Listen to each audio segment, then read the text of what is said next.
Let's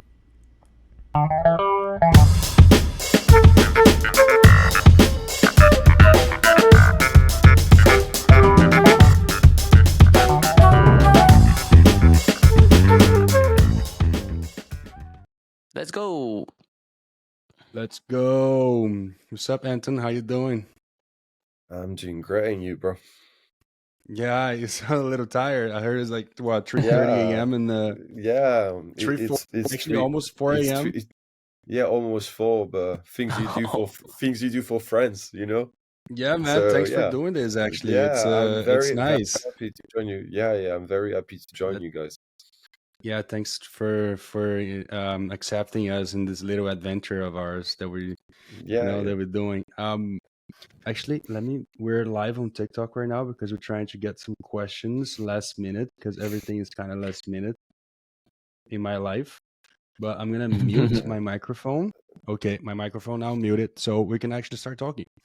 Yeah. Well, actually, Anton, give us a little bit of a background for people that don't know you. I know you. We know each other for some Yeah. time. So, Yeah. Me yeah, too. give us a little bit of a background. I'm born in France. I was born in Strasbourg, next to the German border. My parents are both foreigners. My dad's from Algeria and my mom's from Belgium. So I'm actually French because I was born there, but none of my parents are. Then we moved to the south of France. Both my parents are history teachers, so nothing fashion related, like zero background in fashion. Nobody works in this industry. And when I was 16, I was in Paris on holidays with my parents, and some random guy just like came to me and was like, "Hey, I ever thought about being a model?"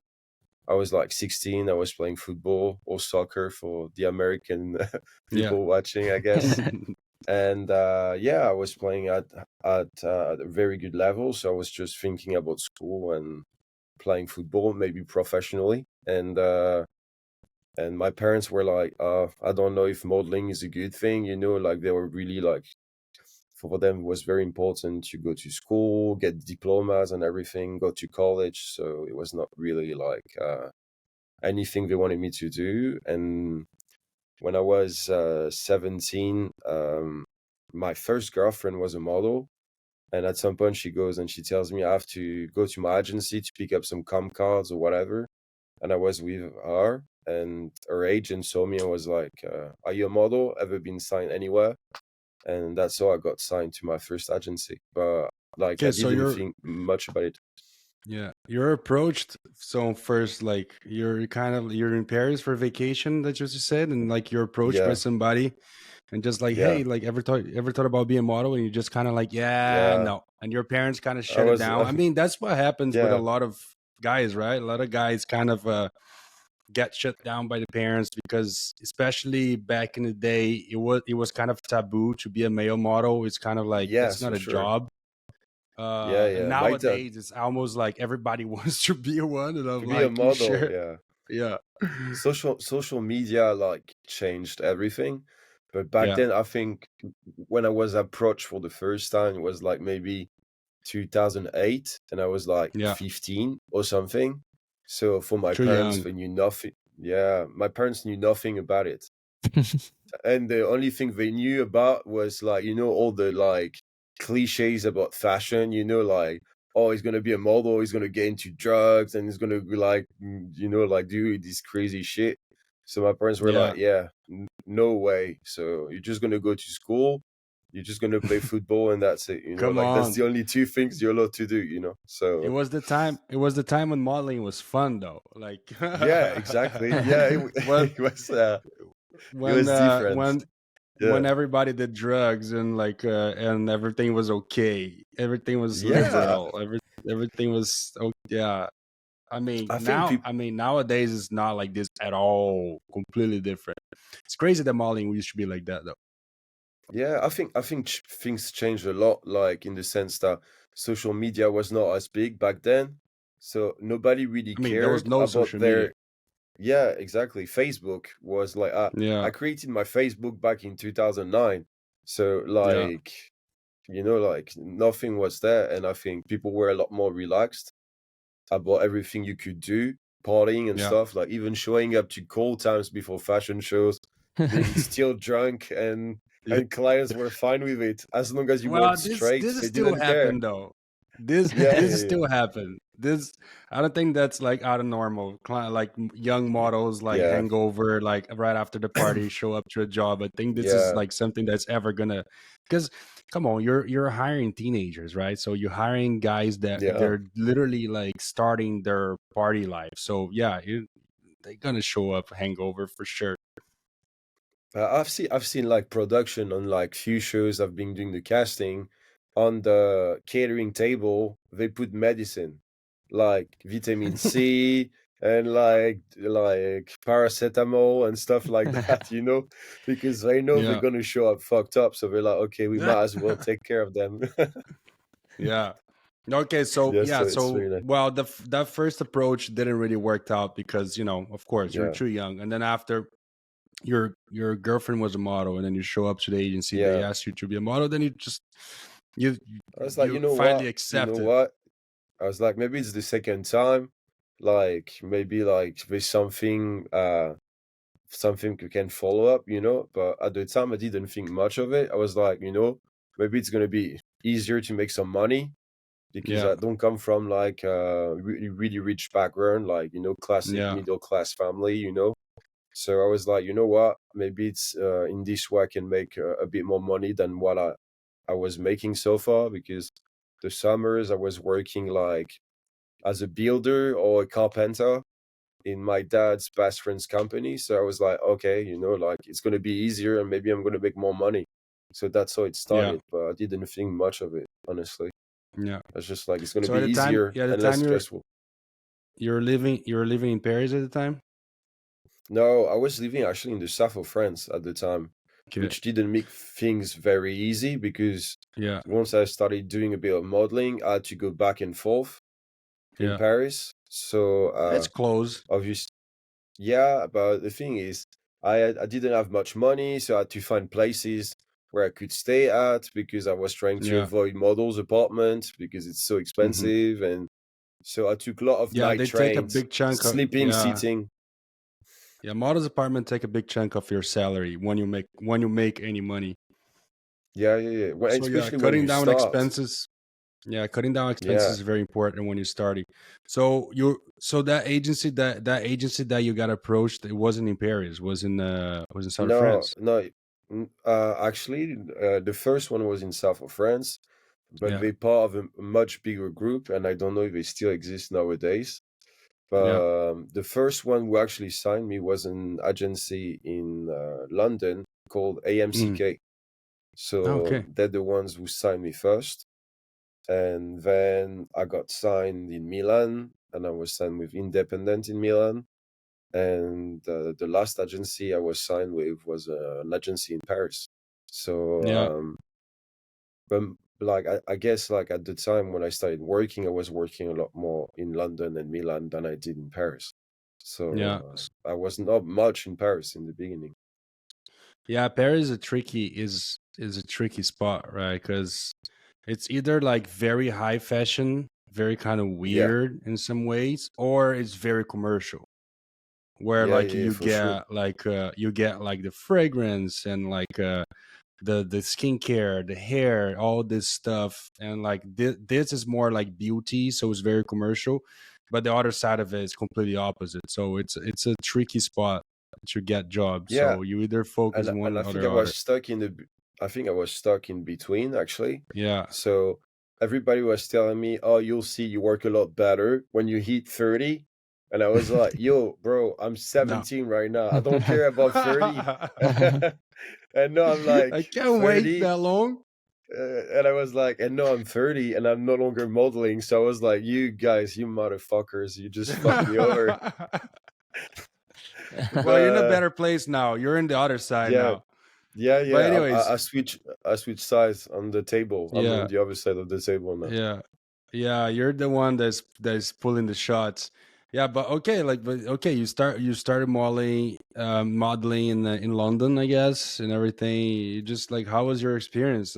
Share a little bit for everybody, because One Ah, thing that I'm trying to do in this podcast, I'm trying to share as many experience as possible from different people on the yeah, for side sure. on modeling, because that's what people want to hear. Like all those Yeah, kids, yeah, they're sending me message, they asking like, how can I start, how can I do that? But there's not a answer, there's many answers, there's many different yeah, experience from people. yeah, So yeah, some people they thrive out of nowhere, they start modeling but it's not so good, but then after they start picking up. Some guys they pick up right there and there and they become a superstar. Some guys they do a big yeah, job but then they drop and they never yeah, again do anything. And it's a yeah. hard thing to navigate, but it's It's always hard to different. plan. It's so hard to Yeah, plan. It's so hard to know can't what plan it's it. gonna be. Yeah, Yeah, and I think like my experience was overall pretty good because like I was taking things as they were coming, and I was still studying on the side. I went to law school and I was still studying, so like modeling was not my main focus. yeah, So I was like, you know what? If I get jobs, it's great, and if I don't, I mean, anyway, like I didn't have the pressure of I need this shit to work because I have nothing else. So in a yeah, lot of ways, I think it helped me a lot to be less stressed than other yeah, people because I knew I could always go back home and keep studying and do something else. And yeah, some of the guys or some of the girls, they're not as lucky as I was, where they're like, modeling is my only shot to make it in life. So it has to work.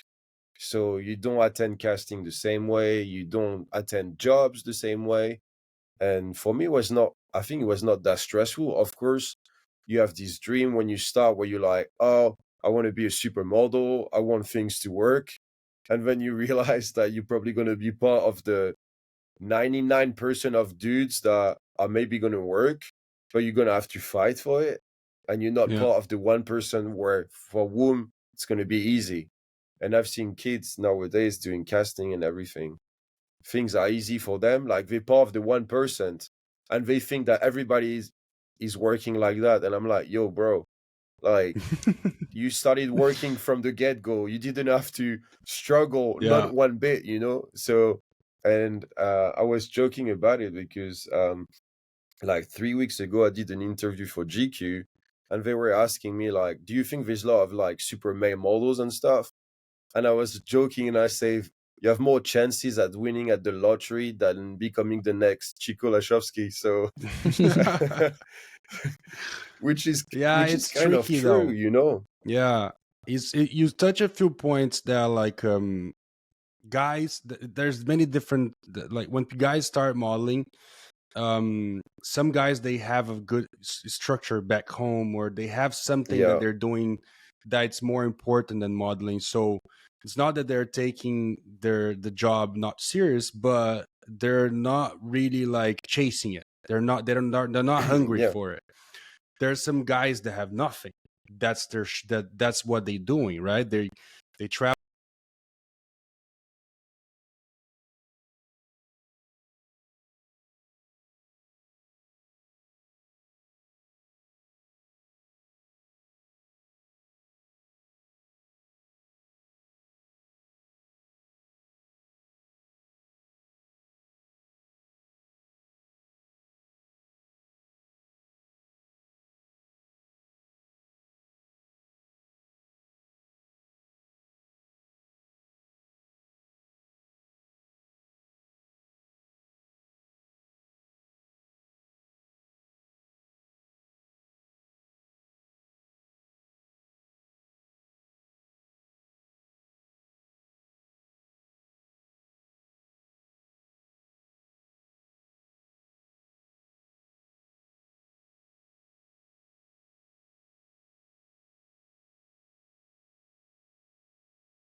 room service when I arrived.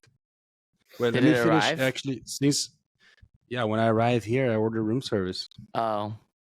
It just What did you arrived. get? Anyways, I just let's finish the live so we can keep doing this thing. Okay, guys. Bye. We got the questions. Did we got the questions? No, they didn't ask anything. Okay, fuck it then. We're gonna say that. Yeah, let me see what I got actually. I got a wine. Oh Jesus. Okay. I will leave it there. It's gonna be a hard to eat this one. Especially. Okay. We back. Sorry, I had a little pause from getting my room service since I just got in Miami, and we're like actually in 3 different time zones. I'm in Miami. Mitchell is always in Singapore, China, and Oh, it's not China.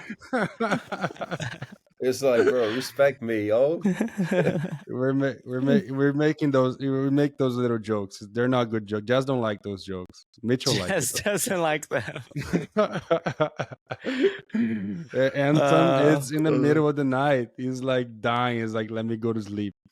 Anyways, Nah, let's I'm go good. back. Yeah, so yeah, modeling is it's a terrible business if you are an unstable person, because if you or if you, actually if you're a stable person is great, but if you like stability, if you like your things very well managed, you like to have a paycheck in the month, you like some type of security, it's not the job for you. So don't even Yeah. start it, but you can try it. Maybe maybe it works Yeah, out, but you definitely have to want to.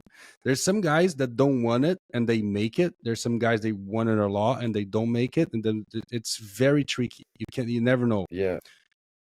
You So can't really like so how was the okay? So your experience as a model, you travel, did a few jobs and everything. So how did it all happen that you just went to casting?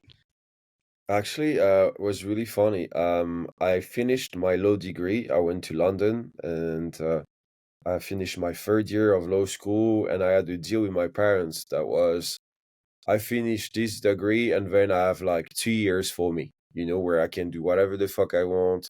If I want to do modeling, I can do modeling. If I want to do something else, I can do something else. So I went into like modeling full time, worked quite well. Things were going cool and everything. And my parents, they can't help it. They're teachers, and they were like, yeah, but we'd like you to get a master degree, because you only got 3 years, And I was like, the last thing I wanted at the time, and I was like 23, I think, was go back to school, or Yeah, do a master's degree. I was working, and I was like, I don't want to go back to school, So yeah, I think we met we met in the middle. So I was like, I'm working in fashion, so I might as well maybe study something fashion related. So I went to a fashion school, fashion business school, and I did like a master degree in fashion business. And I needed an internship for my master too, for my 2nd year of masters. And my colleague Nicholas, with whom I'm working with now, was looking for an intern. So I mean, I didn't know he was looking for one. I just reached out and I was like, do you have any clients willing to take me for 6 months for an internship and pay me like trash and use me to do anything for the next 6 months? It's like, I'm yeah, willing to work, I'm willing and able. So it was like, yeah, me actually. So that's how I started working in casting. So just like, I didn't know, I didn't know anything about it, even though I attended maybe 2,000 castings between my 17-year-old and yeah, 24, but I didn't know exactly what exactly you were doing as a casting director. Yeah, maybe picking the models, but I yeah, didn't know more about it, and yeah. that's how I That's the got into thing. it. Yeah, that's something that in the fashion industry, we don't really speak about it, right? So No, models don't really. speak with models about modeling, about jobs, or about like things like that. It's not interesting. Like nobody really does it. At least not male models. Not in my Not time. really. No. Um, and models don't speak with clients about their job, don't speak with casting directors about their job, don't speak with producers about their job. You don't have this exchange, this conversation exchange, like to know how is your side of the table, because without you this is not happening, but without me this is not happening. And like how we were all together in the same spot, we don't have those conversations. And you went from being the guy trying to get the jobs as a model, and To the then one picking. yeah, to be the one picking. And actually thanks for like very good parents that you have that actually made Yeah, you okay dude, like you gotta go for something, like I mean, yeah, even if you're okay, you're working okay as a model, you're making okay money, you can survive. Maybe you get something bigger down the line that could happen, maybe not, so that maybe not make exactly. made your parents kind of like push you, and be like, hey, let's see what we can do Yeah, here, we would like you to be a lawyer type of thing. yeah. That's what we wanted, actually. Like in Yeah. a lot of ways, my parents, like, as they didn't know anything about fashion industry, they were like, yeah, we'd like you to be, I don't know, maybe a lawyer or a doctor or whatever.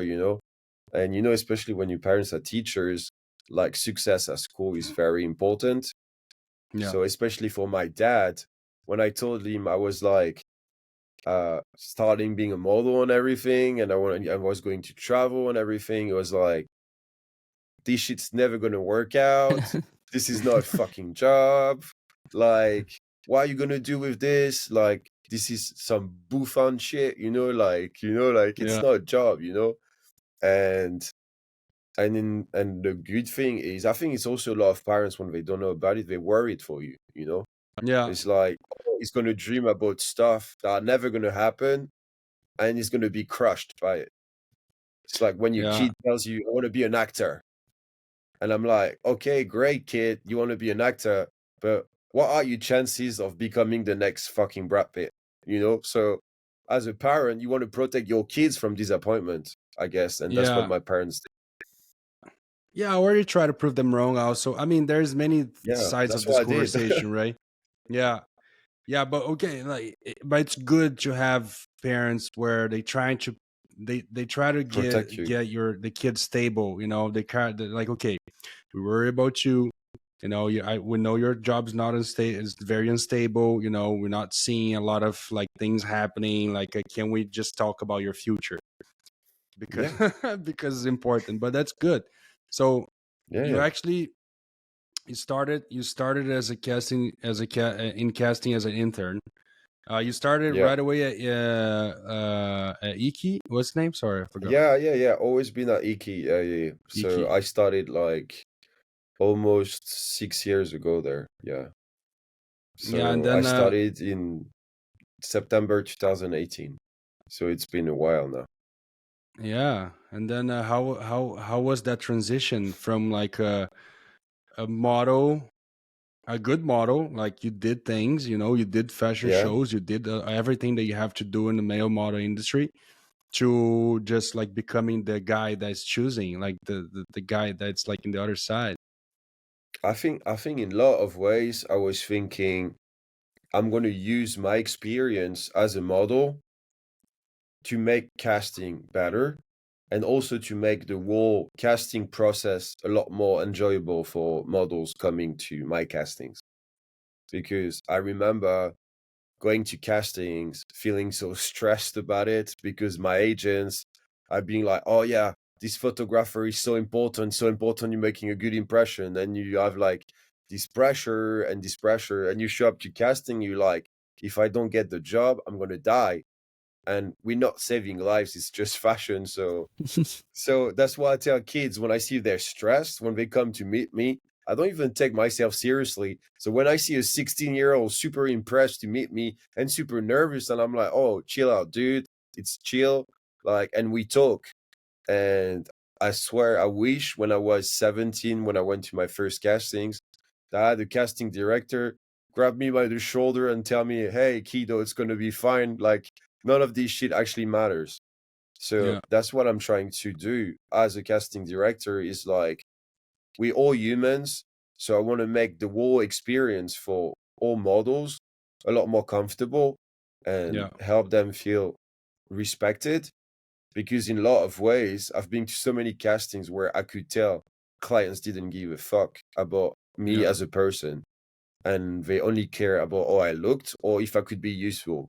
So Yeah. even if we don't book models or we don't pick them for fashion shows or jobs, they took the time to attend my casting. They took of their time to try to get the job. So I make sure that everybody's very respectful, and they like, okay, when I go home and they think, oh, this casting was actually nice and it was a good experience. Yeah. No, fuck, that was so bad. Yeah, castings can be very nerve-wracking, you know, Yeah, as models. Like when you go to a casting, especially for example, well, I guess we have to explain people what is the job of a casting director, like what it like because you're not choosing, but you're doing the first basically, uh yeah. So yeah, you're doing the I'm, first part of the casting, and then you present to the yeah, client, and then the yeah, client kind of exactly. chooses together with you and the photographer, blah blah, and the whole 9 yards, depending on the casting. But Yeah, you're yeah, the yeah, one that exactly. like getting all the agencies being like, we need guys like this. Send me everything you got, and we're gonna do a first trial, and then we're gonna make a casting, and then we're gonna present it to the client. So that's pretty Yeah. much what it is, right? Yeah, I'm the first layer of selection. So my job is to reduce the amount of profiles that are presented to the clients, to make sure Yeah, that all the profiles that are presented actually fit what they're looking for. Because yeah, in so many castings, you see so many different profiles, and you might, I don't know, for example, when we do pre-cast yeah, for a show, I might see 600 boys in the same day. yeah, And end of the day, I'm maybe going to only present 100 to my clients yeah, because we're only looking for 40 guys, you know? So I don't want to make people waste their time. So yeah, models don't show up to my casting and it's useless for them, you know? That's yeah, why I hate open casting, because yeah. open casting is a waste of time for everyone. Hmm. Because Everyone. as a as a model, if you're not requested to a casting and you show up, like, it takes time for the casting director to see you and everything, and then you don't get the job as expected because you were not requested. So you feel like shit as a model because you went to the casting and they didn't pick you. Clients are annoyed because they saw maybe 100 models more than what they expected. And so I'd rather see less models and make sure that they know why they're here, so models don't waste their time, and clients can see only models that fit what they're looking for a specific project. Yeah, yeah. Open castings are can be annoying because I went when the beginning of my career. I went to a lot of open castings. Um, Sometimes I So would be did I. lucky and be no one. It would be like, oh, we're having a good time. They're like, it's not a lot of people.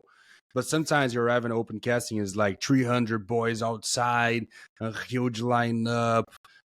Clients don't know what they're doing. The casting director is kind of like, well, you asked for it. You asked to see everybody in town. This is everybody in town. This is Or everybody, yeah. sometimes they don't have the power to tell the client and be like, hey, we shouldn't do these. You should like at least give me some type of direction. Who do you want? What's like, Yeah, what yeah. do you want? And then we can make that work a little easier. But sometimes clients don't know, they don't know what they want. And Yeah, and that's I the think, worst. When clients go to you, especially to you as a casting director, and be like, hey, so yeah, we're doing this campaign. We're open for whatever. We don't know what we want. Just, you know, tell all the agencies yeah, to bring guys here. yeah, that's the worst, I think. Or when clients, they give you descriptions of like models they want, but you realize that the description makes no sense. That, like, you know, I think once I got the description, like, they were telling me, "Oh, so we'd love to have a girl, not too commercial, very powerful, with a beautiful face that everybody can like not too commercial, and their reference was Eva Green from Casino Royale. And and for me, Eva Green she's the classic beauty, so she's very commercial. So Yeah, when the the client pinnacle of tells you, commercial. yeah, exactly. So when the client tells you, I don't want a commercial girl, and the reference is Eva Green, and I'm like, fuck, man, we've got a problem here, So it's not gonna be, it's gonna be harder than I thought. Yeah, So yeah. So when they don't know, or when they give you descriptions like that, yeah, it's hard. It's super hard, because the thing is, you're trying to guide them. That's my job. Advise them. That's exactly like what I'm supposed to do here. I'm a consultant, so I'm supposed to advise them, and sometimes they listen to you, and sometimes they fucking don't. yeah, So most of my yeah, time, I think, is getting paid and not being listened. And then after I tell them, don't do this, they do it the first time, and then they go to me and they go, fuck, man, we should have listened to you. And I'm like, yeah, that's why you paid me in the first place. And then the second times it's fine. So but no, it gets better, like when your casting company gets a bit more fame and recognition and stuff. We've got less and less yeah, of these, like, we don't listen to you when we tell you yeah, something. But I yeah, remember in the beginning, when you're young and everything, it's so hard, because you yeah, get the jobs and you're trying to help them, but they're like, I want to do my thing. I want to do things my yeah. way. And I guess casting. I it, guess like the in the business of casting directors, you have like the bottom layer where like you get the clients that have no idea what they're even doing. Like, what's a model? Like they say, like, oh, I want a model, like, I want this model, and show a picture of Kim Kardashian. It's kind of like, well, I'm sorry, bro. yeah, That's not. You're yeah, in the wrong business. This is reality yeah, yeah, TV yeah, show. yeah, Um, or things they can't have. Like, and I yeah, get that all the time. It's like, that's the worst. it's like, yeah. It's like I'm a dream breaker. That's what I do. I tell clients, no, you can't have that. I'm sorry, Yeah, and sometimes they understand it, sometimes they don't. But if you're a small brand and you go, hey, I don't know, Francisco Lashowski or Sean O'Pry or Marlon Teixeira, and I've got a 3,000 euros budget, and you're like, oh, am I supposed to tell you yeah. that this is not going to happen without It's like like hurting your ego, yeah. Yeah. like, and that's the It's hardest it's part. almost Is like, okay, like you want those guys, your name has to be Gucci, Versace, Dolce Gabbana, Emporio Money. If you're not Yeah, those big brands, a lot of people actually, is one thing that it's might be a shock for people, but big brands usually don't pay you shit. yeah, Actually, they don't want to pay you. So all those big models that you see on those campaigns, they're not making money. They're doing for the views. yeah, Like they're doing yeah, yeah, for the glamour of doing those big brands. Maybe back in the day they used to pay a lot. Now it's hard for you to hear any big brand actually, you know, making breaking the bank to get somebody. Sometimes they do, there's sometimes, but most of the time no. Uh yeah. It's very hard. yeah, it's the casting world it's weird because you get those casting directors that get all the jobs because they made such a big fame that all the clients, they're kind of like, oh, this casting director have all the big models, so like it goes to the casting directors. So like you have a little monopoly also in the casting Yeah, for world, right? sure. I Yeah, think I think in lot of ways, when you're a big casting director, clients, they assume that because they take you, that automatically you'll get the models. But there's yeah, so many other like criterias that come into place when you can get a model. yeah, So the level of the brand itself, the level of the creative team that you bring on the project you want to model on, uh, the money you have, you know, And that's what I try to explain to brands or young brands, you know, that want to cast supermodels because they think that getting a supermodel is going to make them look like they're legit, you know? Yeah. But in a lot of ways, sometimes it makes no sense with like the whole artistic direction of what they're doing so far, Yeah. and the model doesn't fit the brand aesthetic and stuff. And I have to explain them, if you're a brand and you don't have a lot of money, like big models, they work for two things: big money or big clout. So if you're a brand that can't pay, you better help them get other jobs. And if you can't, you won't have them. And if you don't have the clout, at least make sure you have the money. Yeah. So that's the problem. And sometimes they have none of them. So Yeah. explaining them, you don't have enough money and you're not famous enough, or your creative team is not good enough for you to reach that level of model, and them to understand it is hard. Yeah, it's the probably the hardest part in Yeah. general. So how does it work? Like a client, like how does it work? Like people go to you. Who usually go to a casting agency to look for models? Is it clients? Is it producers? Clients, Is yeah. like Clients, yeah, client.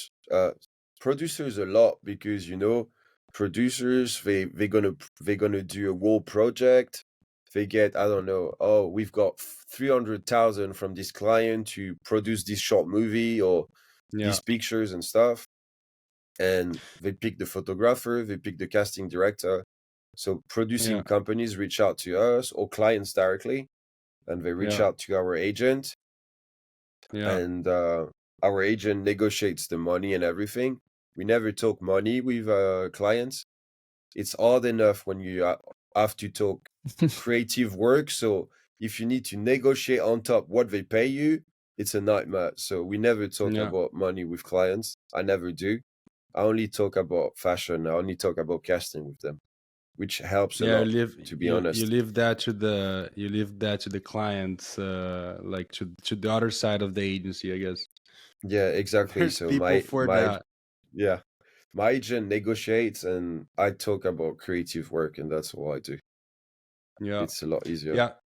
Yeah. So we actually well, I guess you guys would know that, people that are watching. But like the only job that me and Anton did together, him as a casting director and me as a model, was the L'Oreal show that was Yeah, like last year, not long ago. And yeah, that's something that went viral on TikTok and all those places. And yeah, I have a funny story about this, because even people look at L'Oreal thinking like, oh my god, like L'Oreal must pay so much and this and that. But like, yeah, L'Oreal, they pay their celebrities, right? Like the people that you see there on the show, like the ambassadors, these people are getting money because they have contract with L'Oreal. But the other models, like me, for example, I did a few contracts with L'Oreal back in the day, but I'm not contracted by them. So they actually didn't had a lot of budget on the other side. So my yeah, agency was like looking at me and being like, you're not gonna do this because they're not paying and they're a commercial model and they should be paying. There's commercial client, so they should be paying more and this and that, blah blah blah. But it's like, guys, it's like, come on, it's like L'Oreal. It's a client that I worked before. It's a very good cloud because a lot of people will be watching, and I'm next to a lot of people that are very important. And you guys got to understand that. And on top of them, you're eager, you're like after it, you're trying to make like the best casting possible for this yeah, for sure. for this show. And I was impressed about it because like casting directors usually don't, like, they present the models to the client, be like, hey, look, those are the models, you know pick it if you Yeah, want to yeah, pick it, don't pick it if you don't want to pick it, fuck it, do whatever you want. That's not my job, your job. My job is to present you.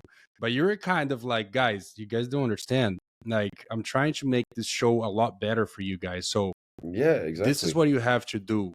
And they like, and then you're actually fighting. So you got me, you got Marlon, Yeah, you got You got a Yeah, lot of big guys in there, like just like that out of nowhere. I'm actually very glad about it because I was in Paris. If I wasn't in Paris, maybe it yeah, would be harder for me to do this show. But I happened to be in Paris at that time, and when I heard that there was a L'Oreal show, I was like, yeah, I want to do it. I was like, from the very moment when my agents told me like, oh, you're an option for a L'Oreal show, I was like, yeah, okay, book me. I'm gonna do it.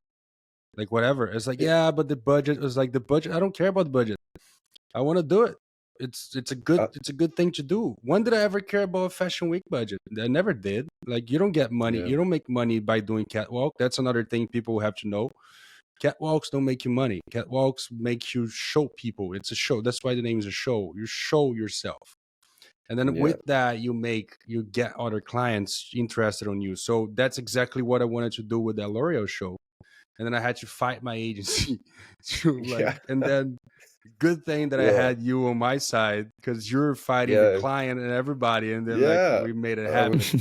yeah, I think it's just like as a casting director, I care about my craft, I care about my job, and I care about like it's also my image when I do a casting, you know. So even if most of the time clients get to pick and have the last word, because who's paying is choosing, I'm trying to help them, you know. It's like this like Jerry Maguire scene when Tom Cruise goes, help me, help you, you know? So it's basically what I'm doing, you know? I'm like, please listen to me. This is going to be good. You have to trust me, you know? And for a show like L'Oreal, I think was really important, especially if they wanted to have models that are recognizable by people, by people outside of the fashion spectrum. Because Yeah, like there were so many celebrities on the catwalk. Ellen Mirren, Ashwarya Rai, Eva Longoria, you know, like Andy McDowell, you know, Nicolas Coster-Waldau. So it's a big lineup.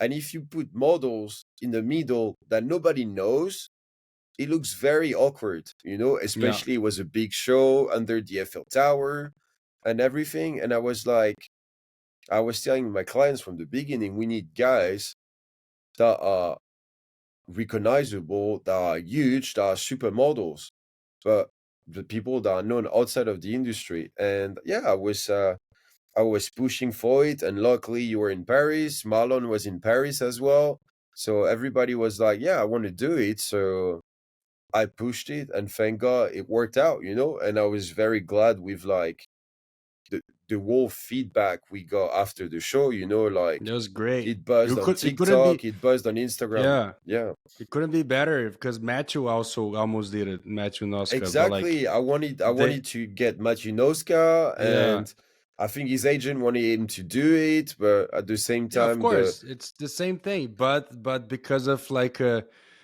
all those little tricky little things in the casting, because one person that has anything to say, that like one person that like, okay, the client trusts this person, that person kind of like, yeah, I don't want this guy, and then yeah, and and then it that's what destroys the whole happened. casting.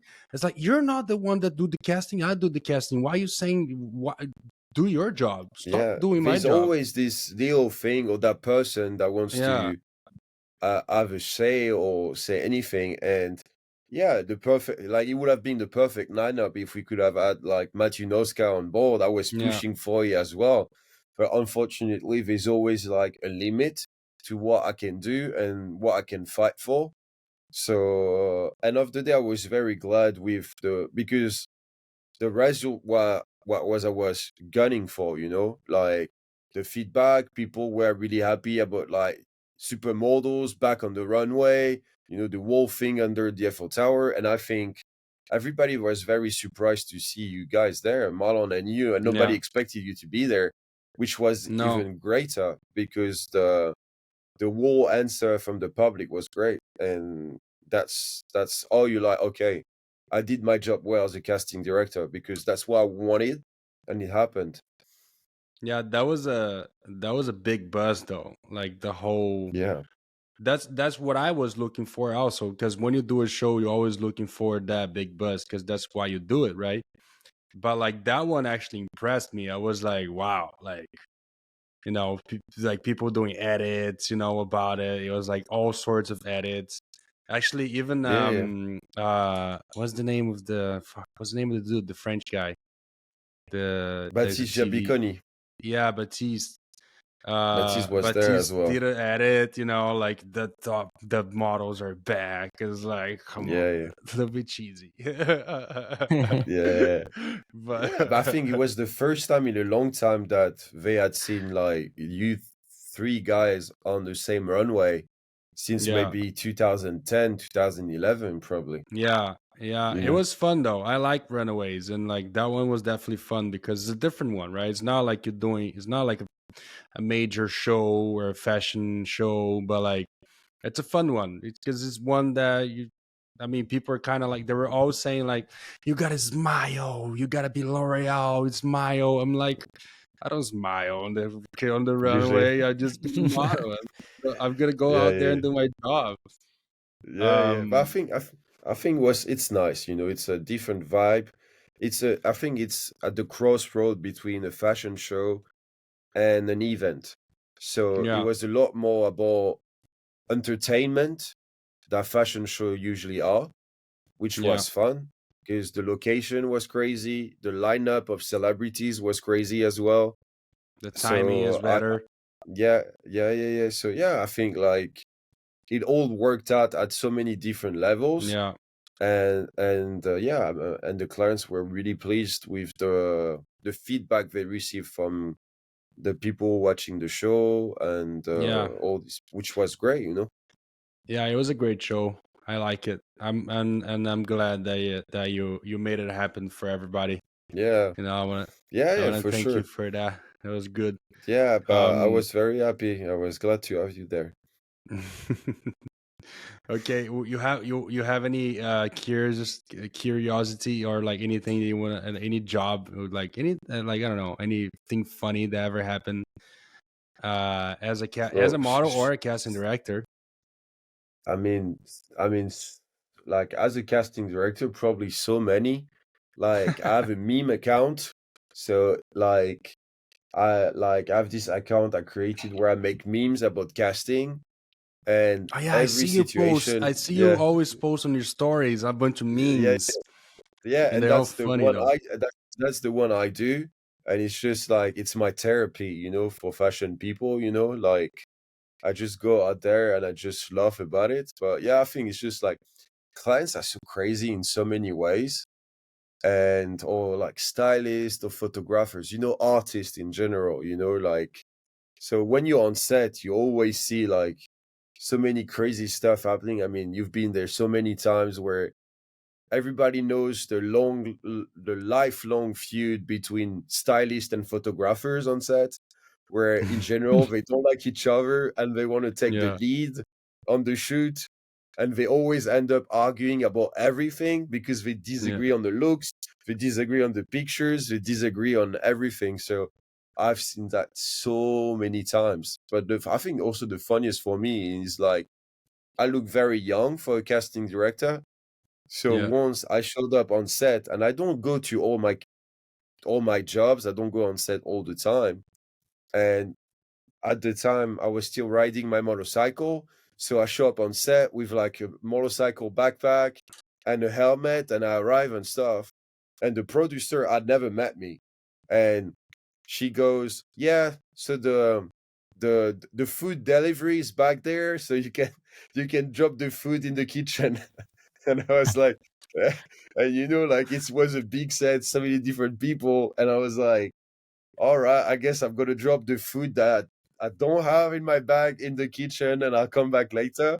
So I come back on set because they were shooting and everything, and she goes, "It's okay, you dropped the food," and I was like, "Yeah, yeah, I dropped the food." And when the client arrived, and was like, "Hey, Anton, what's up? How are you?" And then I told the producer I was actually the casting director, but she mistaken me for a delivery guy for like half an yeah. hour. There's no And way. the That's yeah, yeah, crazy. but this happened to me so many times, you know, because you talk with people by email or by phone, so you never see faces, you know. Yeah, So once you show up on set or agents, you know, I like to do go-sees, you know, when I go to like cities I'm not staying, I go to New York. I like to do go-sees with the models in town, or same in London or in Milan. And sometimes you work with agents for years, but they never show your face. You know, especially like older bookers that are not on Instagram and don't follow any of Yeah, this shit. You just talk yeah, by email and then you meet. And then I remember one of these agency, and like they throw this casting, and I arrive at the desk of this big agency, and I'm like, and the girl at the desk knew there was a casting, so the first thing she did was, "Oh, you here for the casting? Take a seat." So I'm taking a seat thinking that the agents are going to come get me so we can start the casting. But she yeah. assumed I was one of the models from the agency, and she made me sit. So I was waiting and everything. She's like, "You want a coffee?" and everything. I was like, "Yeah, yeah, sure, I want a coffee." And then after like 10, 15 minutes, I'm like, yeah, there's definitely a problem, because I think she truly thinks I'm here to do the casting, but not as the casting director. So I stood up and I was like, I'm actually your meeting from 5 p.m. And then all the bookers from the agency showed up. And because I was looking Yeah. so young, they They're didn't like, assume, and they okay, were like, what "What's your is this? name?" You know, What is like, this kid trying yeah, to be a model? Like, yeah, yeah, yeah, yeah, yeah, so exactly. annoying. So they were like, they showed up and they were like, "Yo, bro," and it's like, "Oh, we thought we were 40 by the way you talk on the phone, or the way you write your emails. You're so professional." And I was like, "Yeah, I mean, I can be 28 and like, you know, 29, 30 and be professional and do things right, you know." But they're Yeah, always very surprised. yeah. You are a young casting director. Like, cause Yeah, that's the for thing. sure. You don't get a lot of like you don't get a lot of models, young models that they just decide to switch or to do things in the fashion industry, especially as a casting director, things like that. You don't get a lot of that. You're like, actually, from what I can remember, you're one of the only ones that I know. Yeah, for sure. Yeah, So yeah. I yeah, it think, is surprising for people. It actually was surprising for me. Actually, like in the beginning, I was yeah, like, yeah. wait, what's happening? It's like, Yeah, yeah, yeah. Like, you're the casting he's way too director. young to do this. Yeah, yeah, yeah. You're Yeah, way too no, young but to do yeah, this. I get in Yeah, my, not my booker, but my friend and ex booker. But now we do marketing, we do things together in Paris. But anyways, he was like, "Oh yeah, you're gonna go meet Anton. You have to kind of like everything, like where you're saying that you like they make you stressed out to go meet somebody and things yeah, like yeah, that. Like you're gonna go meet him, and you have to look good. Yeah, let me see how you're looking, this and that, because you're doing this and that and that." And I'm like, who you think you're talking with? It's yeah, like, yeah, yeah. what's wrong? Why you? Because like, I mean, you know who I am, right? Like, I've been doing this for a long time. Like, why you Yeah, telling me all this stuff about this guy? Who the fuck is this guy? Like, who's this? yeah, So in yeah, my head, like, he painted you as yeah, being like the most important person to ever meet in Paris, and I'm yeah. like, just like, You okay, were like, like, "This is not my first rodeo." Yeah, yeah, but yeah, at this, but that's the thing. Like he knows me. We've been to Cannes together. We did like we meet a yeah, bunch of people together. But that was one of the only times that he actually made me take it seriously. yeah, And I'm like, why are you making this so important? It's just a casting. It's just a casting yeah, director. yeah, You're just gonna go there, do what I did for thousands of times. And yeah. I think, and then when I arrived, you're like outside, sitting on a plastic chair. Like he was like, "Yeah, sit down." Yeah, I was talking. I was like, "Dude, you gotta tell me what the fuck is going on here because we've been talking for like an hour for a bunch of bullshit." And like, and it's yeah, yeah, yeah, that's the yeah, for sure. casting. It's like, oh, okay. It's like, and then Yeah, I call after we talked for a long time. We had a great time talking and everything. I call yeah, Eduardo. I was like, Eduardo, are you fucking shitting me? Like like you tell me you all make me this shit. stress. You make me stress to go meet Anton. And it's like he's literally a dude that we used to model like back in the day together. And like you're like, what the Yeah, fuck, yeah, man? It's like yeah, yeah, stop doing this. It's like, and then yeah, I'm like, I guess a lot of agencies do that with like guys. Yeah, when they go it's like meets, like not it's the you, but like mental other. thing. Yeah, Yeah, like they and then like you arrive there and it's like, yeah, and it was not the actually we you was it's 100% not that hard because you make it very natural. You make it yeah, you because just that's like how you I wanted said, to be. you make it pleasurable. You make it like, okay, you're just talking normal, talking with a dude, and it's great.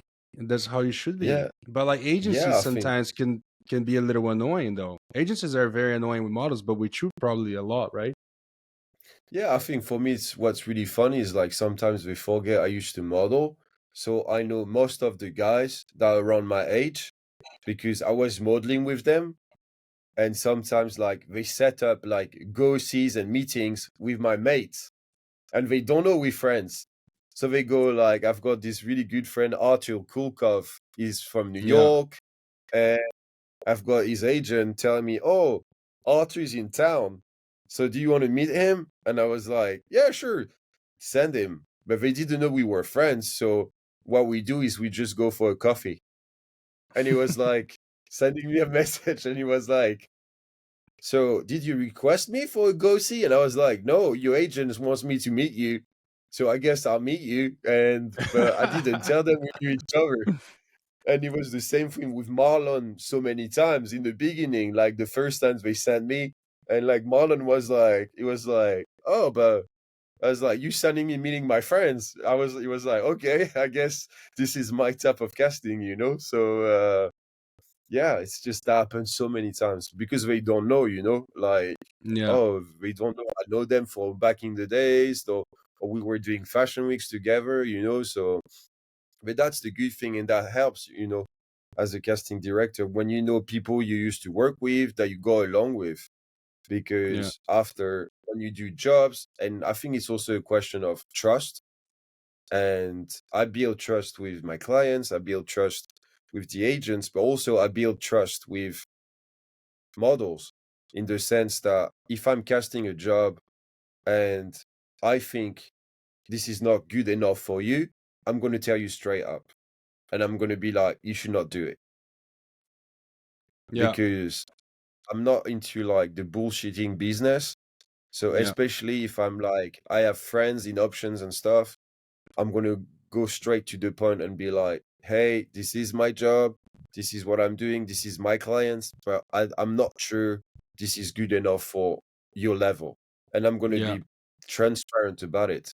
Because when you do that, people know that you're honest, so they can trust you next time when you go, oh, I've got this project I'm working on, this is going to be great, you should do it. And then they're like, Yeah. okay, I can trust him to do this job because he knows what he's talking about and he's honest with me. Yeah. But I've seen so many other people being like, oh, you should do this job, and it turns out to be shit, and they knew from the Yeah. beginning it was bad and they didn't tell people. And then that's like, once the trust is lost, it's lost, you know? So Yeah, like that's the I'm a stru majority actually, because that's their job, right? They're like they get a client, the client trusts them, and the client really wants the like whatever, you know. Sometimes the client doesn't really want anything, but like the casting really want to show work, really want to show that look who I can get you, and then like throws all those lies and be like, yeah, we have this, or may even hide some things from the yeah, agency, you know, just to book the guy. And the next thing you know, yeah, you're like you're trapped. You're like, oh shit, yeah, you're nice, trapped thank and you it's very much. bad. Yeah. Yeah, so for me, it's very important that like the whole process is transparent with everyone, with the models, with the agents, with the clients. So I never lie to anyone to ever get a job. I mean, this is fashion. We're not saving Yeah. lies. Why the fuck would I lie to you and tell you, oh, I got Francisco for this amount of money and it's not true? You know what I mean? Like, Yeah. or Yeah. tell a model, oh, it's going to be a great job, and I know it's so and it could be Yeah. better, you know? So I have really no interest in doing that and never have. Yeah, And I that's good, think man. that's Yeah. why things work okay, you know? Yeah, that's why they work, because the people can know that like you're not bullshitting. You're trustworthy. You know, Yeah, like but it's that's why rare they're in this working out. industry. Yeah, I think it's it's so rare because there's so many bullshitters in this industry, man. I'm big like, time, big yeah, time. Do you get approached by okay, so you get approached by clients, producers? You ever get approached by big photographers to do like special yeah, for sure. Or projects stylists. and things like that? Yeah, or stylists that go, oh, I've got this personal project or this editorial I want to work on. I love the projects you worked on so far, and I like your style of casting. I think it matches my aesthetic as a photographer or as a stylist. And they're like, do you want to work on it? And I'm always like very happy and open to do it, because what's nice in this industry also as a casting director in general Yeah, is like working on projects that people will remember, you know, yeah. in a lot of ways. Um, That's why I like this job. yeah. Now, I mean, it's been a long time that I haven't, other than the last show that I did with you for L'Oreal. That's not considered a fashion week, but it's been a long time that I haven't Yeah. been on fashion week. You do fashion week castings also. Yeah, for How sure. is the scene out there? How is it looking? In like in relation with models, what clients are looking for. Of course, Paris, it's all about like lean, sometimes like new faces. At least like back in my time when I was doing, was not, it wasn't that chase of new faces only. You're like it was the clients were actually very loyal, and they really, when they liked the guy, they would keep the guy in the casting for a few years or a few seasons. But when I stopped doing the fashion week was when like the fashion industry really like changed to like, we don't care about models anymore, we just care about new faces. And like new Yeah, faces, like so pretty much like, just bring me new models every season, so nobody relates to models, but they just relate to my design. Like that's why I stopped actually doing fashion week. But like, how is it right now? Because I haven't been back in a long time. I think they still obviously this like chase of the new faces every season. Bring me someone new, bring me models that nobody has ever seen and everything. But like I'm saying, and I was saying for a long time, having a sustainable career over a long period of time as a model, especially when you're a male model, is so hard. I've seen so many guys do really well for like 3 seasons and then fucking disappear. And I see so many of these guys nowadays that do really well, and they do so many shows and they do all this stuff. And then after, I don't know, 2 years, you don't hear from them ever, because they are replaced by other guys and everything. So I think as a casting director, I'm a very loyal person with the models I like, and the models I like working with, the profiles I like, and the profiles I like to push. And in a lot of ways, like there's always great new faces, and I'm always happy to push great new faces and everything. But there's not, like, for me at least, this like crave. I'm not craving for like new faces all the time. I think if I find like models that are cool, they cool. I don't care if they new faces or not, you know. And I'm trying to keep doing what I'm doing and stay, I'd say, faithful to my work, my job, my aesthetic. That may be a bit different than from what a lot of other casting directors are doing. But the Yeah, good thing is, for what I do, when they want to get my style of casting, they come get me, yeah. because I'm probably one of the only still doing this. And I think being a model before helped me a lot, understanding what Yeah, clients want. yeah, you know the other side of the coin, right? Like, you're not you Yeah, because you know it's hard. It's hard to become a model, first of all. yeah, Like, to just like be like, okay, I'm gonna do this. Let me just leave my life on the side completely and go like try to like go in front of some people that never met me, and then they gonna choose me for something that I never did. Like, it's hard to even like start being a model, and then it's hard to build a career as a model, just like you said. So when when you leave this life and you're in the other side now, and the side that you can actually like build careers, like you have the power to like get like one or two new faces and be like, okay, they're very interesting. Yeah, They 100% could be like the next me or Marlon or Luke yeah, Bluesmeat or whatever. Who cares? They could be the next guy. So let me push it a little bit. Let me try yeah, to like hey, like let me put you back in the game over and over again, because that's how you build career. You build a career by always showing your face and always being like become relevant, right? But like the y- fashion industry, since I stopped doing fashion week, the fashion industry actually stopped producing models because they stopped making models relevant. They actually they were like, okay, let's we don't need this. We can just like be relevant with our clothing and with celebrities yeah, in the front row.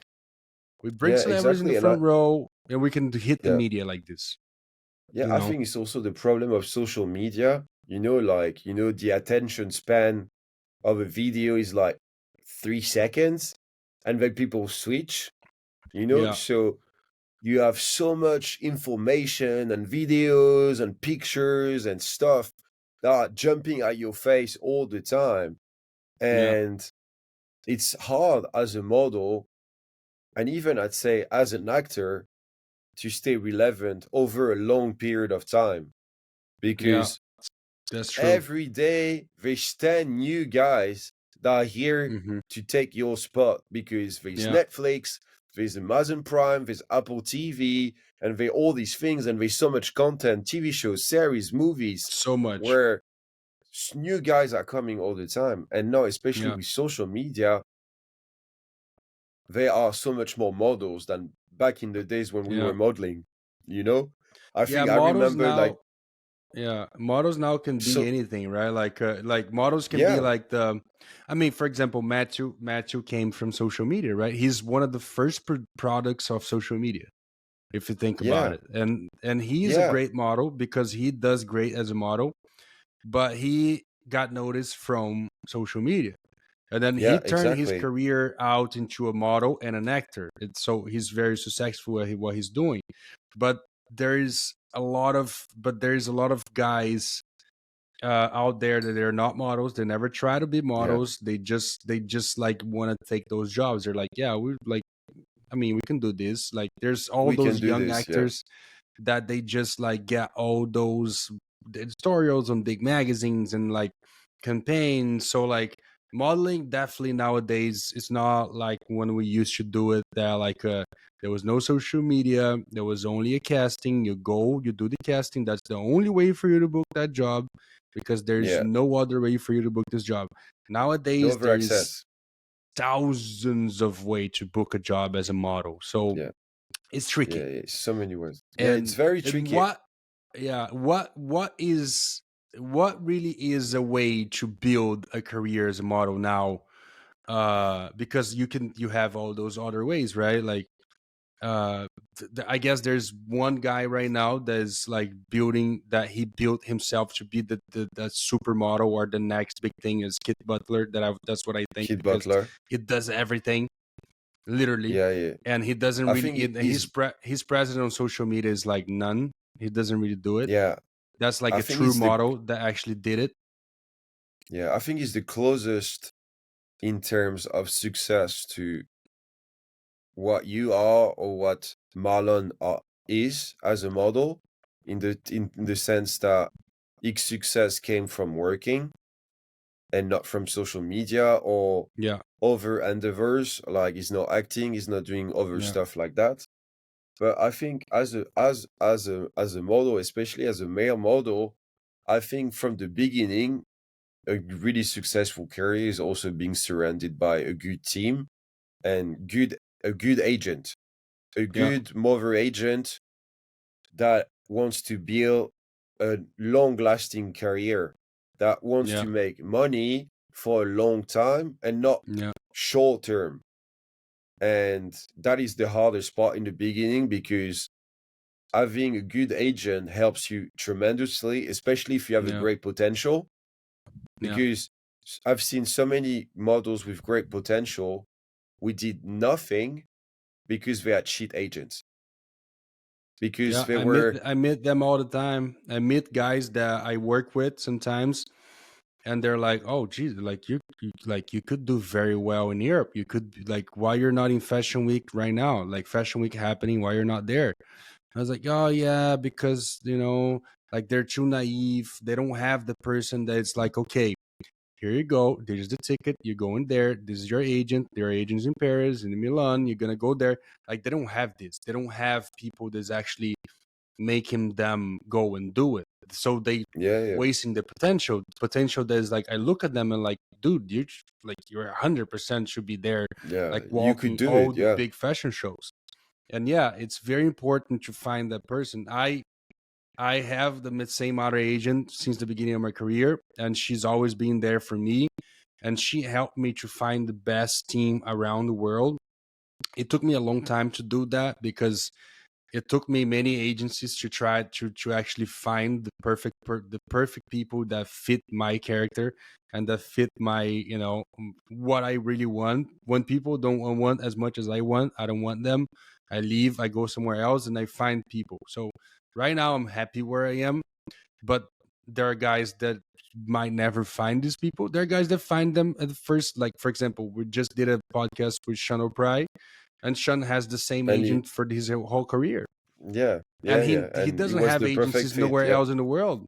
The first person that ever found him is the person that he's with for his entire career, and he has one of the biggest career that every model ever have like dreamed to have. So yeah, yeah, for sure. it can be many different ways, but you gotta find that person. That's for sure. Yeah, because it's like that makes the difference between like an okay career and a very good career. Yeah, And also an agent that actually believes in you, that's pushing you. Because, for example, me as a casting director, when I send a casting brief to agents, I'm like, oh, I'm looking for guys for this particular project. If your agent doesn't like you, he's never going to send me your profile, so I'm never going to see you. Unless by chance I see you on Instagram or on another job or another campaign or another lookbook. But if you're a new face, there's basically zero chances of me seeing you ever. So yeah, if your agent doesn't like you, I'm never going to see you. That's why I always tell models, you need to have a great relationship with your booker, with your agent, because if you don't, I'm never going to see you. yeah, Like I won't even know you exist. yeah. So that's very important. And also as a model, I think as a male model especially is be professional, be on time, but not care too much. Like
It was hard to find somebody that was like caring about what they were doing, and then you when somebody would be like too much like, oh my god, this and that, all the guys, me and everybody around, would look at this guy and be like, dude, it's like it's all what the good, fuck, man. bro? What It's the like fuck are you doing? and they're like sometimes you have like options, and like, oh, me and this guy and this other guy, we're all in the same house, we all have the same option, we're going for dinners, we're doing whatever, we're not even talking about it, we're not even thinking about it. But then one guy would come over and be like, oh yeah, because I have this option, this and that, because it's like, It's like, dude, it's There's like it's all there's good, always man. one. There's It's always all one like good. that. Yeah. But I feel You like now, know? it's a lot more intense. I feel like now, Yeah, like male modeling, it's almost like female modeling, because we all heard the yeah, stories that female models they're very competitive yeah, on their jobs, but male models being the completely opposite. And nowadays, I feel yeah. like male models are like very competitive true right now. I think what created this whole situation is social media, Yeah, because back in the days, social media didn't exist, so you didn't have fans or followers or anything. So you could not display or show yourself and market yourself as, yeah, I'd say, a public person. I know you have TikTok and you've got Instagram, so you can control the narrative around you of what you want to show you yourself. So yeah, some of these guys, they start modeling, they're 19 and they've got like 50,000 followers. yeah. So for them, they care a lot. They care about how they dressed. And I see that when they come to my castings. I remember back in the days when we were going to casting, you were wearing a pair of sneakers, blue jeans, a white t-shirt, and you would just go to a casting and Yeah, nobody gave a fuck about what we were wearing. Nobody was yeah. wearing fancy fashion shit. And all the No. fashion stuff, all the fashion stuff we had were gifts that we were never wearing, that I Yeah, would give off to my family or my friends, because I was like, I'm never gonna wear that shit. Like, like it's not me. And no, I see the kids, they show up to my casting, they're 18 years old, leather pants, boots, and old fashioned like Prada bags and stuff like that. And I'm like, yo, they're bro, trying to this is impress. yes. And for me, it's They, insane because like they yeah, care so much about how yeah. they look. And I think sometimes they have looks that are a bit too intense, Mm-hmm. and that can scare clients Yeah, because, like for a lot of clients, they want to be able to picture you wearing their clothes. So if your own personal style is too in the face, they struggle with like imagining you wearing what they are doing if it's too different. So yeah. that's why I tell models, just relax on the clothes and the Don't fashion try too designer hard. items.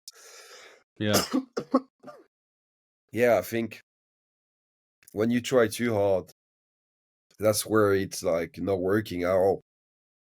I yeah. think it's because they care too much. They want to impress. Sorry guys.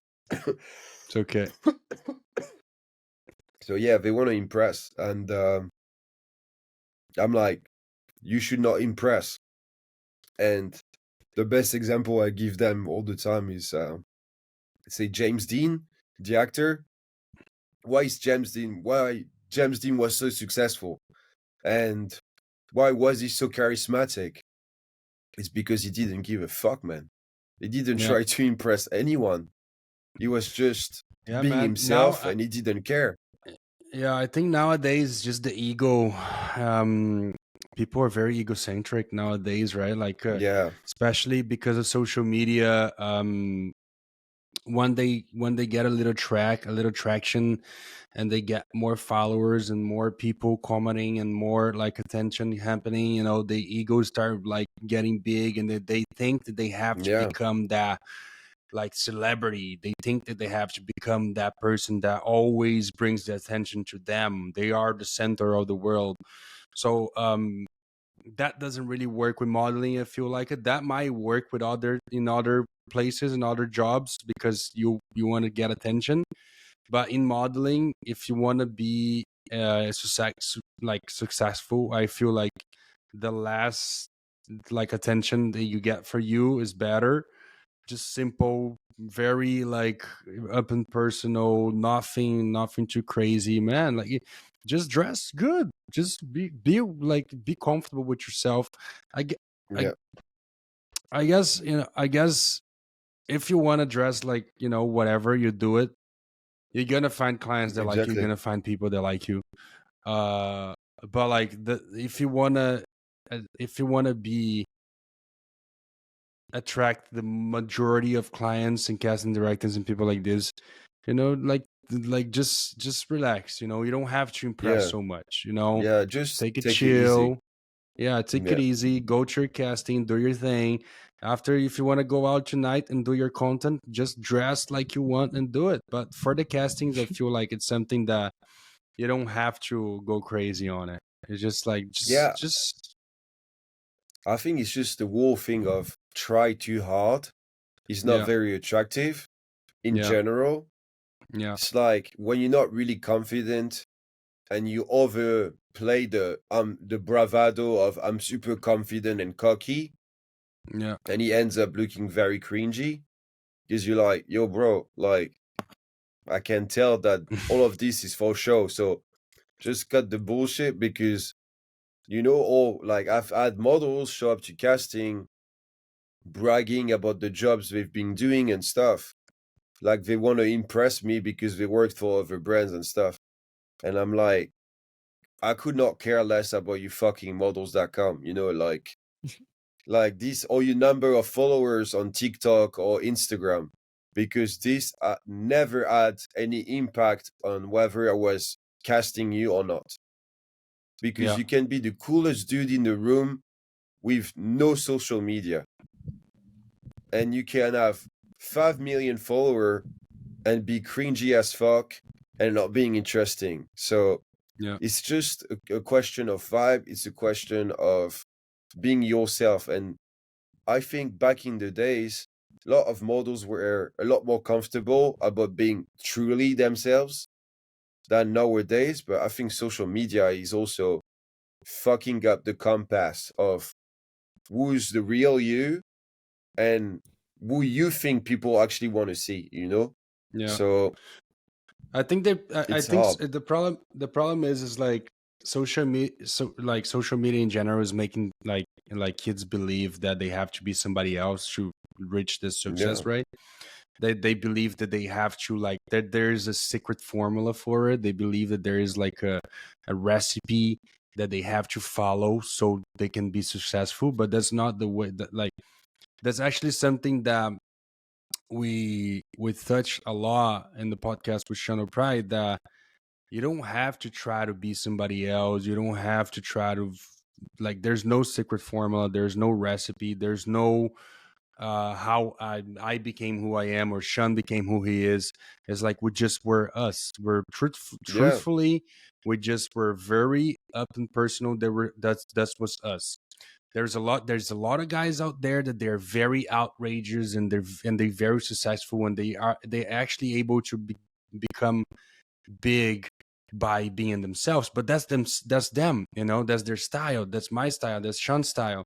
So that's the main thing that I always tell people, that like it's hard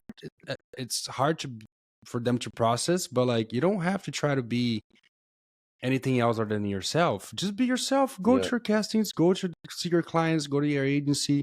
Be yourself. The more natural you are, the best. Even if Yeah. it doesn't matter. Just be And yourself. That's the best thing you can do for your career. yeah, and I think they forget that, but at the same time, when you're a very successful model and you tell people be yourself, they're like, yeah, fuck off, mate. Like, like you're so successful and like what are you saying? You see how you look like, blah blah blah.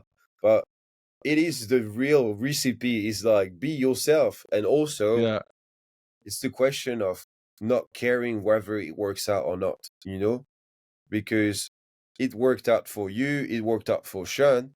But at the same time, if it didn't work for either of you, you would have been completely fine with it and went on with your life, yeah, you know? pretty much. So that's the reality of it. And that's what a lot of people forget is that, yeah, it worked out for me.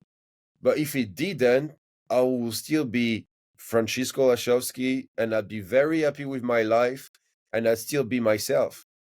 Yeah, And that's what I'm trying to explain also like younger models when they show to casting. And but it's hard for them to get it because nowadays social media is telling you the cliche of anyone can be a star. You can yeah, be a star tomorrow. Where like it's also a question of your education. But me, my parents never taught me like, and were never like, yeah, son, you're so special. You're gonna be so special later in life. They loved me, but they never like groomed me and raised me to think that I was different or that I was like a unique diamond, you know? So yeah, it's a big difference with other Yeah, that's kids. what for me.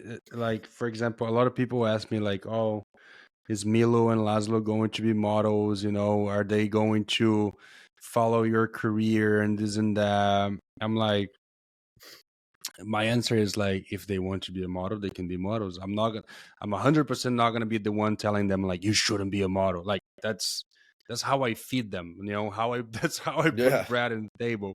So yeah, if they want to be models, they can, but they're gonna have to really be models. You know, and there's not gonna be like any like little thing like, oh yeah, so you're not gonna do this, you're not gonna do that. It's like, yeah, they definitely gonna have a head start because I know a lot of the business, and I'm yeah, gonna be able to help them to reach. You know, if they want to be someone, I'm gonna be able to help them and give my knowledge to them. But other than that, they're in their own.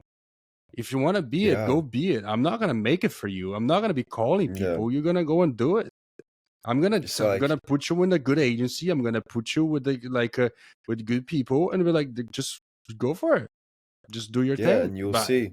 But I'm not that gonna help you. Yeah, if they're not like 2 meters 50 tall, so like let's see how tall they're gonna be though, because they yeah, look like they're because gonna they're be really very tall fucking now. tall. Yeah, that's I'm what already too happens with tall. like, If yeah, they're taller yes, than me, that's, they cannot be models. I'd be like, dude, you can't be a model. Do something else. yeah, yeah.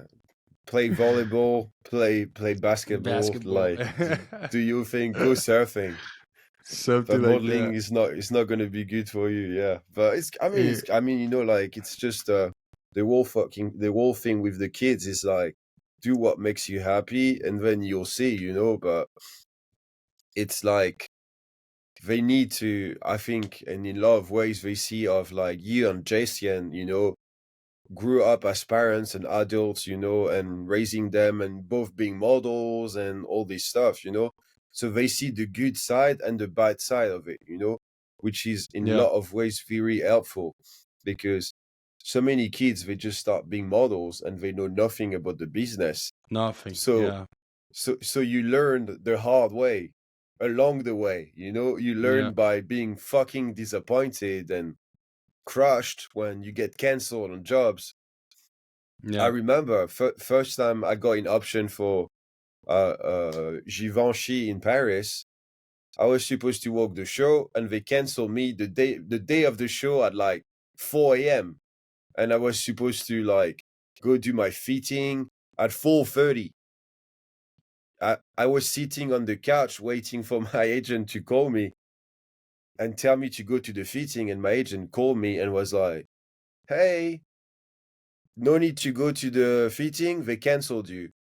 I swear, if you had been in the room with me at the moment and somebody told you, yeah, he just lost his mom, you would have been like, yeah, I can tell. And his face is very sad. So, yeah, it's just the crazy thing of this industry, you know, like you're never yeah, ready for moments. And then you're like, so they cancel me. Is it because I suck? Is it because I'm not good enough? Is it, and you ask yourself all these questions. And as a casting director, I think in 6 years of casting, I maybe canceled 4 models. And it's because clients wanted to cancel them. And I called each of them to explain them why. yeah. Yeah, Because, that's important because I got canceled before also, and it's always some bogus bullshit that yeah, like they yeah, can barely tell you exactly why. It's like yeah, yeah. it's like I'm not a child. You just have to tell me exactly why you don't want. Like, just tell me why, and it's all Just be good. honest. You Yeah, don't have to shoot me tell in me the. is because you don't fit on this or because of that. It's like so bullshit. It's bullshit. Stop with Yeah, yeah, this. yeah. It's Stop just, with this. Don't bullshit me. That's a yeah, I bullshit think business it's, also. So yeah, yeah. But I think it's you're about gonna being get used to it though. straightforward. Yeah. If you're starting this business, you're 100% gonna get used to it. Yeah. But you also are gonna recognize the bullshitters ahead as well. Oh yeah, You know, big like time. You'll have a master they're all degree very on similar. bullshitter. Yeah, Yeah, yeah, yeah. you have a Yeah, master's. yeah. Yeah, you Yeah, recognize them straight up. But I think like honesty is the real key to make things work long term. You know, it's just like being transparent and being honest with yourself in the first place, and also being honest with like, you know, like the people you work with and what you want to do. It's just like also respect who you are as a person. Like there's some clients I don't want to work with, or some photographers I don't want to work with because of the way they behave, or because of scandals they were linked with. You know, yeah, like I don't want to associate my name with people I will not respect and who are not sharing the same values as I do, you know? yeah, Like, ain't no fucking way I'm working with a guy that's being accused of being a rapist, you yeah, know what I mean? Like, yeah. no way, you know, like I'm Yeah, always now gonna like draw the line. Always. yeah, now at least we have a lot more transparent business. So uh that was a big problem with the fashion industry where Yeah. agencies, casting directors, producers, they would all kind of like put everything under the rug for Yeah. predators. There was a lot of predators in the business. There was a lot of people taking advantage of young, naive models that Models. just Yeah. wanted to make it and thought that that was the only way they could make it. And they end up doing things that they didn't want to do, or things that maybe they wanted to do, maybe they saw as a chance. I don't know. But that Yeah. was there. This choice was there for people to take, and a lot of people took it, a lot of people didn't, and when they didn't, their career was crushed. um but now, because the fashion industry is a lot more transparent, we can actually like we can actually choose, we can actually be a lot more like a, yeah, no, those all those people, like you This is said, not for me. there's a lot of Yeah. names out there that they're dirty and you don't want to work with. Yeah, yeah. And I think Unfortunately, they end up finding work, they end up finding people that want to do work with them because they gave some bogus explanations for the excuses. actions. Yeah, yeah, yeah, Yeah, yeah, yeah. and a lot of people don't want to talk against them because they still very powerful, and power, it's it's everything and is a Yeah. problem. Yeah, but I feel like now it's easier to navigate the situations. Back in the day it was a little harder, where Yeah, so still when you're a hard. young model, or if you didn't had a career, if you didn't had a good base, like for example me, I got challenge. I got a few times where I had to take those decisions where like those guys were like big names, photographer, whatever, would kind of like, yeah, come here. Like, you go do a casting and they kind of like, let's go for a dinner and stuff like this. You're kind of like, yeah, no, I know where you're going. Yeah. And that's not This is happening. shady as fuck. I'm not gonna go Yeah, there. or sometimes stylists would try to put their hands and be like, "Oh, let me just tuck this in," and you're like, Oh yeah. They You, big you're not talkers. tucking They like to anything in." talk. Yeah, Yeah, they like to talk. I know what you want to tuck, and that's not Yeah. happening. And a lot of models, Yeah. they get scared.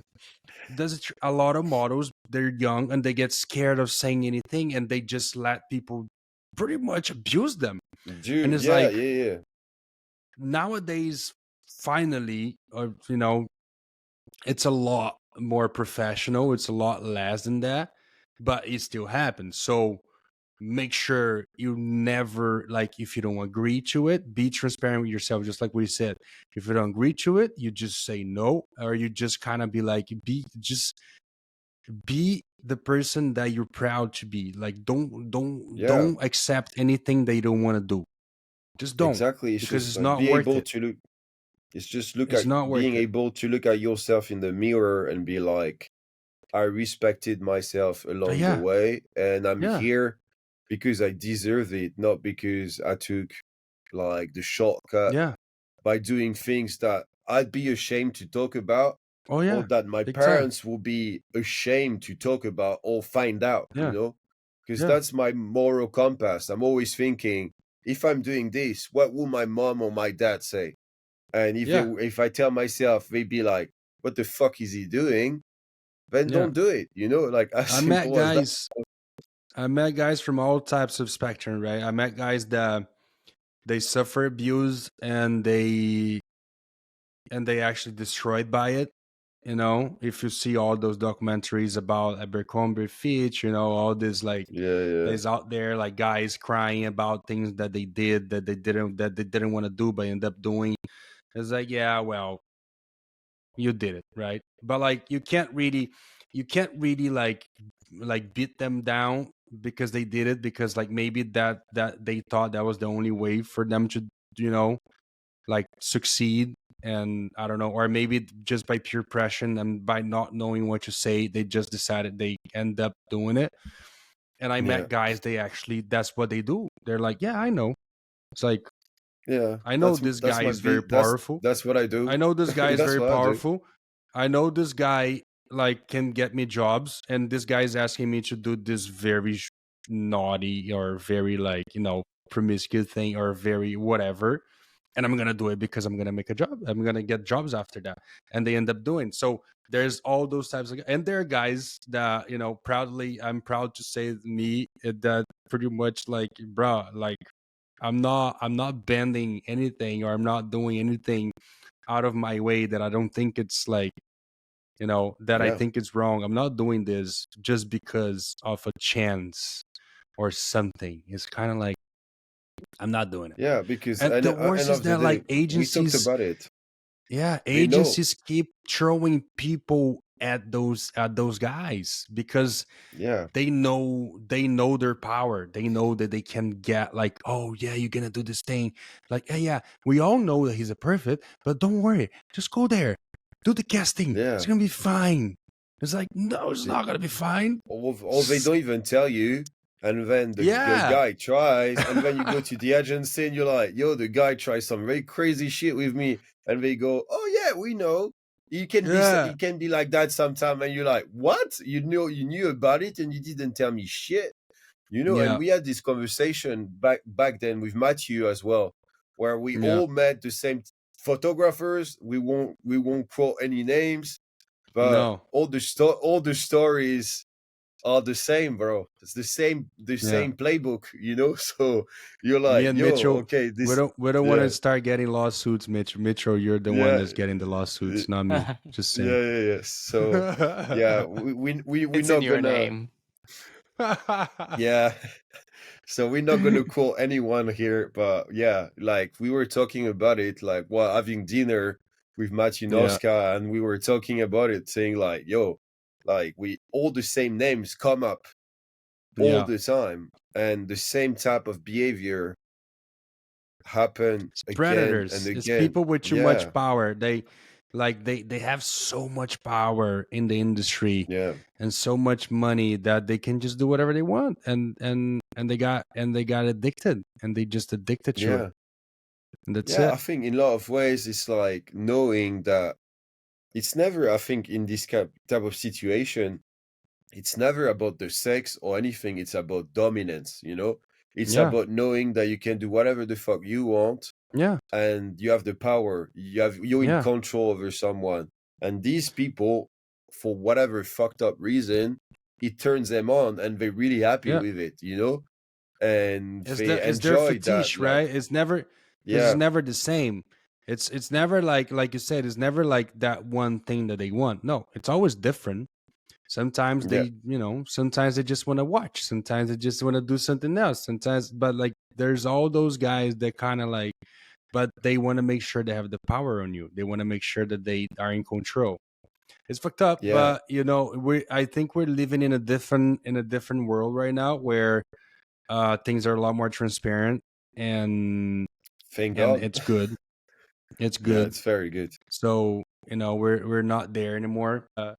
No, but I think we cover everything. I don't think we can we should be speak because right now we're getting into the dark waters. So We're like, getting to the dark side, and it's also like Yeah, what 5:30 in the morning for Anton. yeah. It's we went not too dark. I mean, it's okay.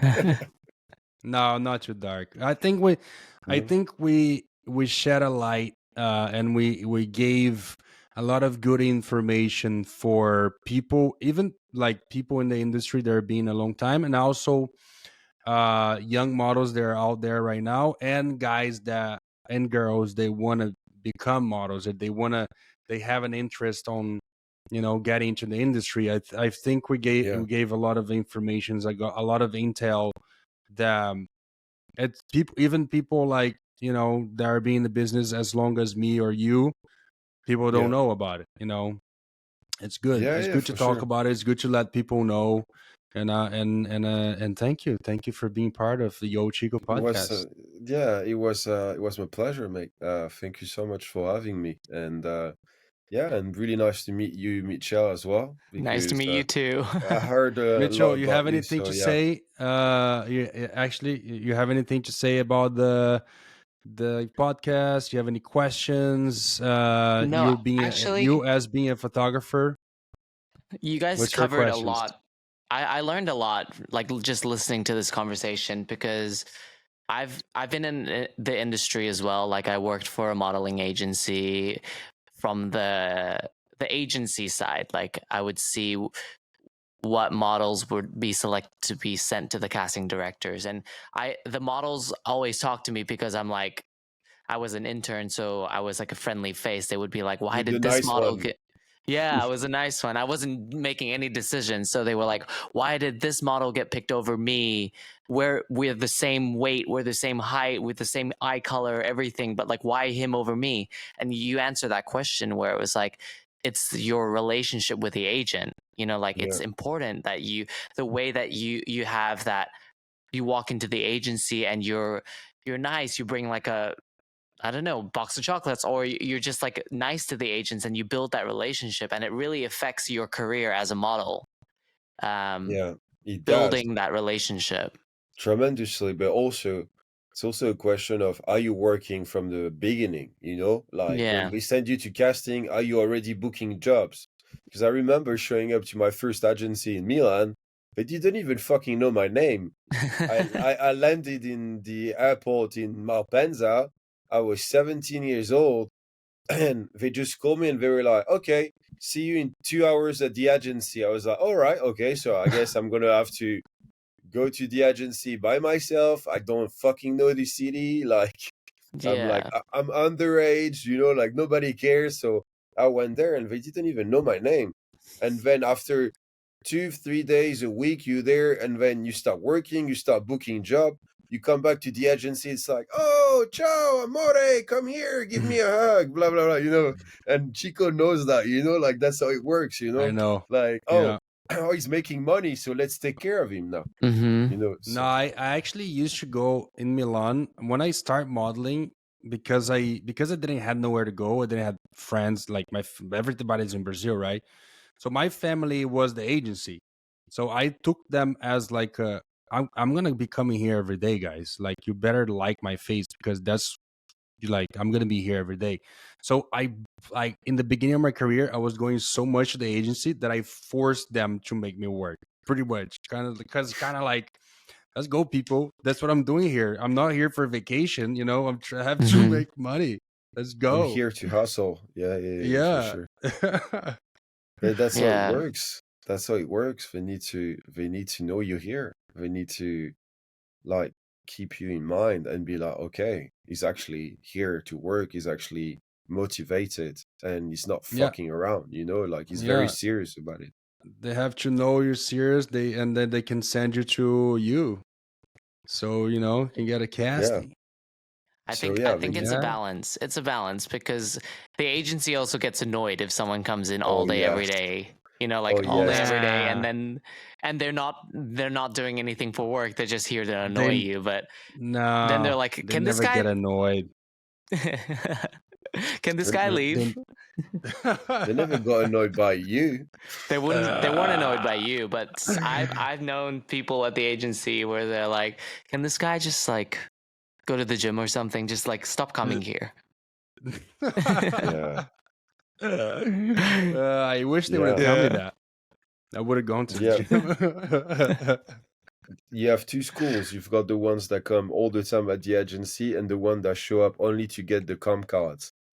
I Yeah. was from the second school, so I was never at the agency unless I needed to be there. Yeah. Yeah. That's what I tell myself when I tell myself things didn't work out as well as expected. I was like, fuck, man, I should have went to the agency more often. You shouldn't. That's the thing. You shouldn't. Well, but you're on Okay. the choosing side now. Now you're choosing Yeah, people. So yeah, I you're went to the Yeah. dark side. Yeah, That's I went good. from Anakin Skywalker to Darth Vader, so it's good. Yes. Dark Vader. Exactly. Yeah. Okay, yeah. guys. I think we Thank you cover so much. everything. It's already Yeah. late. It's late for you. It's late for me. It's late for Yeah. everybody. And we gotta So, make sure that Mitchell gets enough time to edit this podcast before he goes to Yeah. Japan for his kid trip. yeah. Yes, So I need to. we're not I need gonna to be pack. I haven't packed yet. yeah, Okay. we're not gonna be Perfect. editing. We're not gonna be recording any podcasts until the end of the month. So that's it. Thank you very Perfect. much. Thank you, Anton, Thank you again. so Thank you, much. Mitchell, for being Thank you there. so Thank much, you. guys. Thank you for making Take this care happen. and see ya. See you guys. Thank you so much. See you, Yeah. brother. Bye. Bye.